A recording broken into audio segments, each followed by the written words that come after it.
직접 표기를 한 게 아니라 연구자가 1차적으로 자료 결과를 생각한 다음에 이걸 지도에다가 보는 사람이 좀 더 쉽게 이해할 수 있게 언어의 분포가 얼만큼 다른지 좀 눈으로 확 알 수 있게 기호로 이렇게 표시를 가공한 거죠. 그죠? 한 번 더 표현한 거죠. 그죠?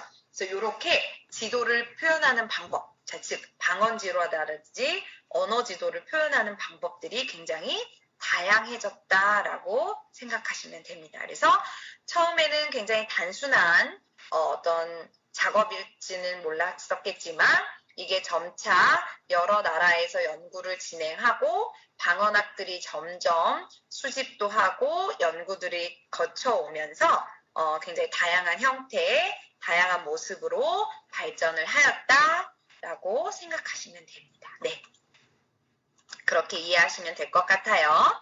자, 그 다음에 이제 동양에서는 이제 일본이 좀 빠르게 이제 언어 지도를 제작을 하였는데요. 이제 준비 조사는 이제 1950년대에 시작해서 역시 현지 조사를 시작을 하였고요.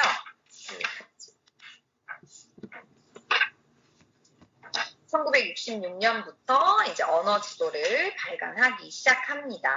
네, 그래서 이제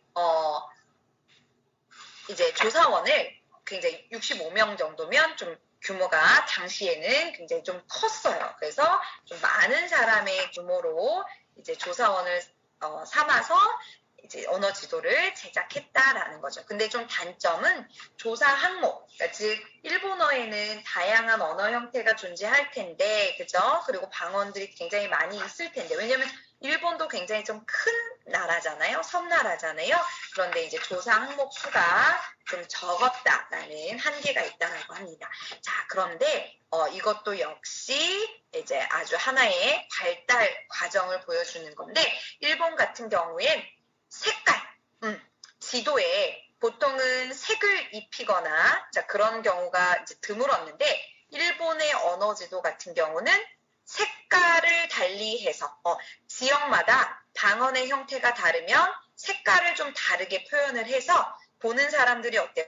와, 확실히 A 지역하고 B 지역하고 다르구나라는 것들을 확연하게 알 수 있도록 지도를 제작했다라고 해요. 그래서 최근에 나오는 대부분의 이제 기술이 발달했으니까 그런 언어 지도들은 어떻게 할까요, 여러분? 그쵸?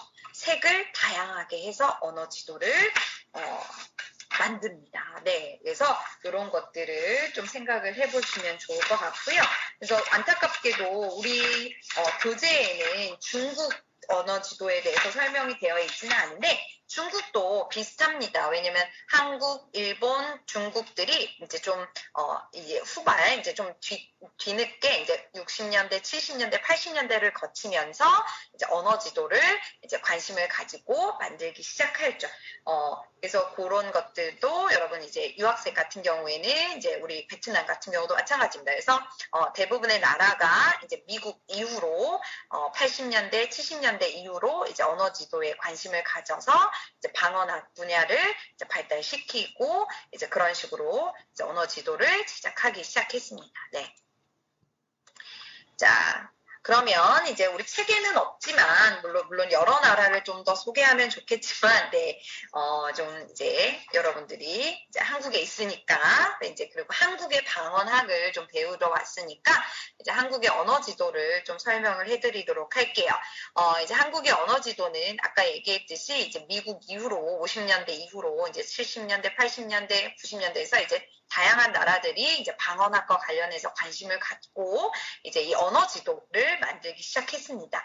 그래서 이 한국 역시 이제 그런 영향을 받아서 이제 언어 지도를 제작을 하기로 했는데요. 그래서 이제 한국정신문화연구원이라는 단체가 있어요. 그래서 지금은 이름이 바뀌어서 한국학중앙연구원이라는 표현을 쓰는데 그러니까 이거는 일종의 국가기관이에요. 국가연구기관입니다. 그래서 이 국가연구기관에서 1978년에 자, 우리나라도 이제 방언 조사를 해서 방언 자료를 모으고 이제 한국어의 다양한 모습들을 좀 학문적으로 연구하고 살펴볼 필요가 있다. 연구하겠습니다라고 해서 계획을 발표합니다.